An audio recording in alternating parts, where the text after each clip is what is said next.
we should talk about the catastrophe that has been happening for Francis Ford Coppola. So Francis Ford Coppola is getting a lot of press right now at the Cannes Film Festival because he is showing his movie, his passion project that he's been trying to get developed for years and years and years, called almost 50 years, called Megalopolis, and so much so that he has sold his entire vineyard to get this to be able to self-produce and self-finance this movie. Yeah, he put up 120 million of his own money.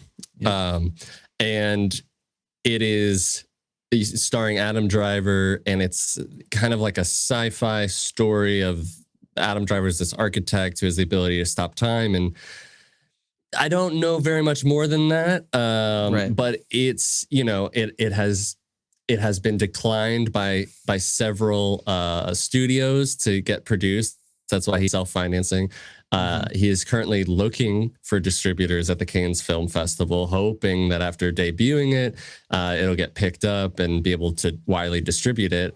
Well, there's been a lot of controversy that's been coming out about it, not to mention quite divisive reviews. It's currently it's gone up. I will say it was at like a 38% at one point, right? The ratings at Rotten Tomatoes were pretty low. There's like a 38, like Ian said. It's now at a 51. So it's half and half. And it goes from like the reviews are between, like I've not seen anybody say like this is a masterpiece or like this is a great movie. The best reviews that I've heard are it shouldn't have been made, but I'm glad that it was. Like it was like, it's truly interesting to see like something put to screen like this. But it's mostly it's like widely all over the place, and people are like, this is a mess. It's completely confusing, nonsensical.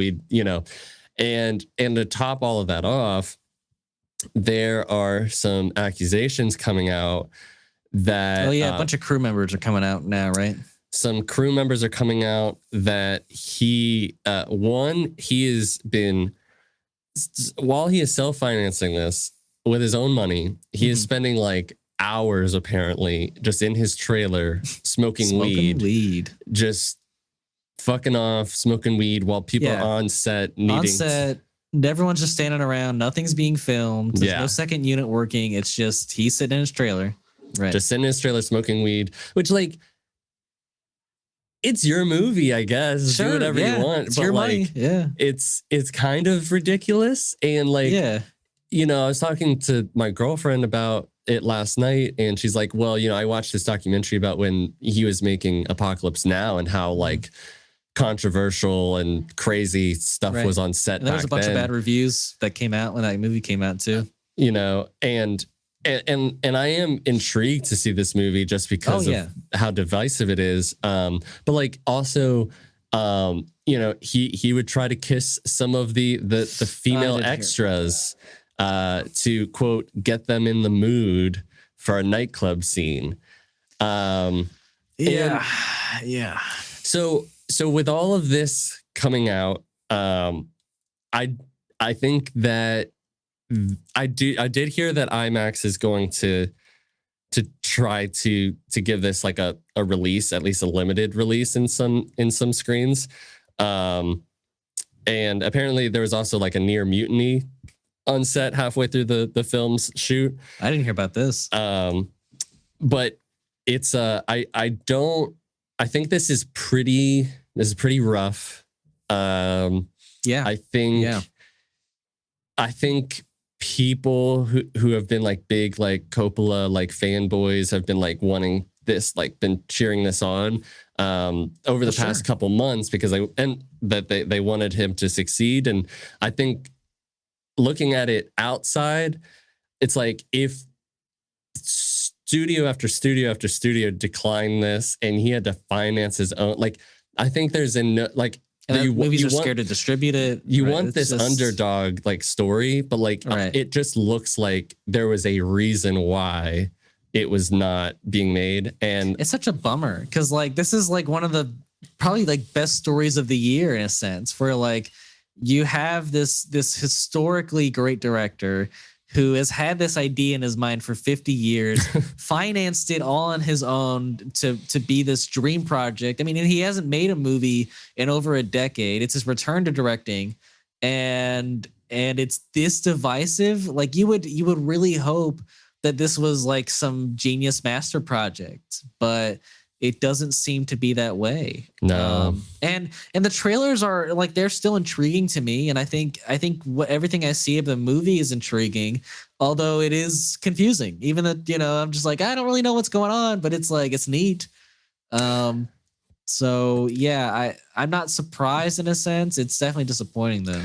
Yeah. I mean, like you said, this could be like an amazing story, but it's in actuality, it's like, the director's kind of, just fucking around and potentially being, some sexual harassment and it's I don't know. Like I'm just like, this is bad. Like this is not good. I mean, like it's a horrible situation, and like I don't know if you've heard, but like at like the, I guess, presentation at cons when he showed the movie, like during the movie, there's a point where like somebody walks onto the stage and like speaks to Adam Driver's character directly. Like, like basically there's a real man who comes out and like him and Adam Driver have a conversation like through the screen, And so everyone's like, how... Like he's asking Adam Driver questions and Adam Driver's character is answering them in the movie. And so everyone's like, how would this work in a movie theater? Like, wait, really? Yeah, that's what I've been hearing. So I think so is somebody going to be hired at every movie theater to recite lines to this during this part in the movie? Or is it just for or is it just like there's a part in this movie where Adam, well, it could be an added part, or is there a part, or is it like Adam Driver is just going to look at the screen and say some stuff, and we're just supposed to like imply that somebody's asking him questions, right? Whoa, that's wild. Crazy, right? And so, like, I think that's another, like, if that's true, like, that's another huge reason why, like, people are like, companies are like, I don't want to distribute this. I have no idea how to like even distribute it with this kind of like crazy ass. I mean, I'm not gonna lie. Idea. If that is part of it, and like the idea is to have people hired at each movie theater at each screening to like come in and do that, I'm not gonna lie. Like that's cool. That's cool, but it's a lot of hiring people. And like I think realistically, like. In my mind, I don't know if I can visualize or explain this well for you to visualize it, but like the screen would like get smaller in a sense, and then like somebody would walk onto like the not on stage, but like onto the screen outside of like the box that's shrunken and like start to ask him questions. That would be my thought of how to do it, and not have to hire somebody for every theater in the country, but yeah, I don't know how else you would. Or just cut it. Right. Wow. So this movie sounds insanely ambitious, crazy, a lot of scandals and also controversy. And listen to this cast: Adam Driver, Giancarlo Esposito, Aubrey Plaza, Lawrence Fishburne, Shia LaBeouf, Jon Voight, Dustin Hoffman, Jason Schwartzman. It's a great cast. Music by Grace VanderWaal. Wow, that's crazy. I haven't heard her name in a minute. I don't know who that is. She was on America's Got Talent, or maybe I think it was America's Got Talent, and she won. I think so. Yeah. Oh, okay. Nice. But like, this is giving like Chris Pine's Pool Man Like, did you hear about that? Yeah, but I've heard mixed things about that too. Like it could be good, but yeah, there was a lot of bad reviews. So I heard it got eviscerated, and I saw the trailer, and I was like, "This is all over the place too." Yeah. Chris Pine said he loves it though. So, I know. He's like, well, and I'm glad. I'm like, if you like it, then you like it. Good. I don't care. You know. Yeah. But yeah, anyways, no, something with an amazing cast, right? Maybe gone wrong. If this doesn't play in theaters, like I'm still in. Hopefully it'll get some sort of streaming, placement somewhere so that we can watch it. Because as much as I don't want to like, I'm not supportive of like an older man non-consensually or just being creepy to women. I am at least like I guess I'm glad intrigued. He didn't kiss any of them. There's that at least. Sure. Right. Yeah, I don't love that he tried it, but there's that. Yeah. So yeah, hopefully like I get it. If you want to say bad things about him, sure. But like if I don't know, I guess I'm very curious to see it. And I think there's a lot of people like us. Yeah. Yeah. So